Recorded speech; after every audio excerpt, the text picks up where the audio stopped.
बहुत समय पहले की बात है।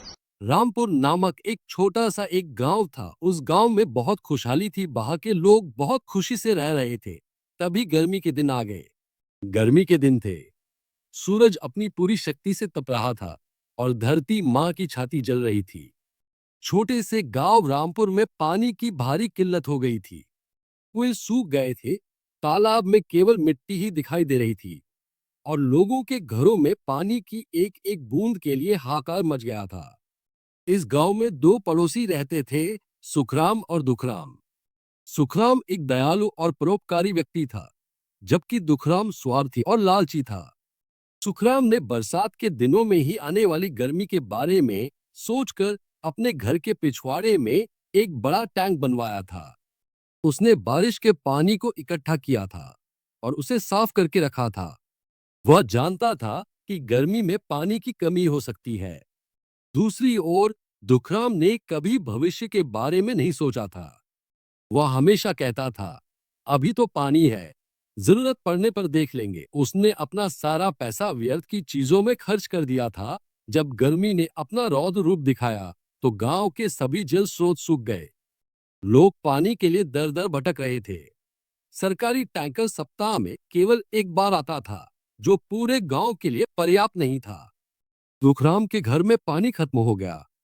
उसकी पत्नी और बच्चे प्यास से व्याकुल हो गए। उसके छोटे बेटे को तेज बुखार भी आ गया था, जिसके लिए पानी की सख्त जरूरत थी। बेचारा दुखराम अपने गर्व को एक तरफ रखकर सुखराम के पास गया। सुखराम भाई, दुखराम ने हाथ जोड़कर कहा, मैं जानता हूं कि मैंने कभी आपकी मदद नहीं की है, बल्कि कई बार आपका मजाक भी उड़ाया है। लेकिन आज मेरे बच्चे की जान पर बनी है। कृपया थोड़ा पानी दे दीजिए। सुखराम का दिल भर आया।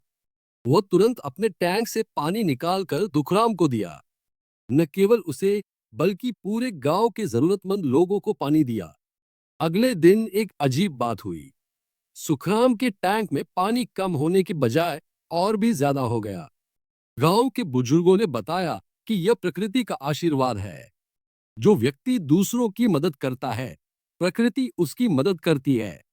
कुछ दिन बाद एक धनी व्यापारी गांव में आया। उसने सुना था कि सुखराम के पास पानी है। उसने सुखराम को बहुत सारा पैसा देकर सारा पानी खरीदने की पेशकश की। इस पानी को शहर ले जाकर मैं 10 गुना दाम में बेच सकता हूँ, व्यापारी ने कहा। आपको इसका आधा मुनाफा भी दूंगा। यह सुनकर दुखराम का मन ललचा गया। वह सुखराम से कहने लगा, अरे भाई, इतना पैसा मिल रहा है, यह मौका हाथ से मत जाने दो। लेकिन सुखराम ने व्यापारी से साफ इनकार कर दिया। उसने कहा, महोदय, यह पानी केवल मेरा नहीं है, यह प्रकृति का दान है और मेरे गांव वालों की जरूरत है। मैं इसे पैसे के लिए नहीं बेच सकता। व्यापारी निराश होकर चला गया। उस रात अचानक बादल घिर आए और जोरदार बारिश हुई।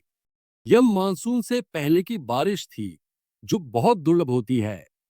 गांव के सभी कुएं और तालाब भर गए। सभी लोगों को राहत मिली। इस पूरी घटना को देखकर दुखराम के मन में बहुत बदलाव आया। उसने सुखराम से कहा, भाई, आपने मुझे जीवन का सबसे बड़ा सबक दिया है। आज मैं समझ गया हूं कि सच्चा धन केवल पैसा नहीं, बल्कि अच्छे कर्म और दयालुता है। उसने आगे कहा, आपने मेरी मदद तब की जब मैं सबसे ज्यादा परेशानी में था। आपने लालच में आकर अपना पानी नहीं बेचा। आपकी दयालुता ने न केवल मेरी जान बचाई, बल्कि मेरी आत्मा को भी जगाया है। दुखराम ने प्रण किया कि वह भी अब दूसरों की मदद करेगा। उसने अपनी कमाई का हिस्सा गरीब बच्चों की शिक्षा और गांव के विकास में लगाने का फैसला किया। अगले साल जब फिर गर्मी आई, तो दुखराम ने भी अपने घर में रेन वाटर हार्वेस्टिंग सिस्टम लगवाया। उसने गांव के अन्य लोगों को भी इसके लिए प्रेरित किया। दोनों मित्रों ने मिलकर गांव में पानी बचाने की मुहिम चलाई। उन्होंने लोगों को सिखाया कि कैसे बारिश के पानी को संरक्षित करना है, कैसे पानी की बर्बादी रोकनी है और कैसे छोटे छोटे तालाब बनाकर भूजल स्तर को बढ़ाना है। धीरे धीरे पूरा गांव इस मुहिम में शामिल हो गया। महिलाओं ने किचन गार्डन बनाए, जिसमें कम पानी में उगने वाली सब्जियां लगाईं। बच्चों ने स्कूल में पानी बचाने के नुस्खे सीखे और घर में लागू किए। कुछ सालों में रामपुर गांव पूरे जिले में पानी संरक्षण के लिए मशहूर हो गया। सरकारी अधिकारी यहां आकर दूसरे गांवों के लिए सीखते थे। सुखराम और दुखराम को जिला प्रशासन की तरफ से सम्मानित भी किया गया। बुढ़ापे में सुखराम अक्सर गांव के बच्चों को अपनी कहानी सुनाते थे। वे कहते थे, बच्चों, याद रखना, प्रकृति हमारी माँ की तरह है। अगर हम इसका सम्मान करें, इसे बचाएं और जरूरतमंदों की मदद करें, तो प्रकृति भी हमारी मदद करती है। गर्मी हो या सर्दी, बारिश हो या बर्फ, हर मौसम कुछ न कुछ सिखाता है। गर्मी हमें सिखाती है कि पानी कितना कीमती है। यह हमें सिखाती है कि कैसे कम संसाधनों में भी खुश रहना है और दूसरों का साथ देना है। दुखराम भी अब बच्चों से कहते थे, मैंने जीवन में देर से सीखा, लेकिन तुम जल्दी सीख जाना।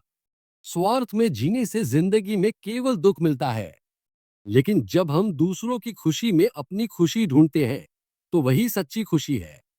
इस तरह एक छोटे से गांव की यह कहानी पूरे इलाके में फैल गई। लोग समझ गए कि प्रकृति के साथ तालमेल बिठाकर जीना ही सच्ची जिंदगी है।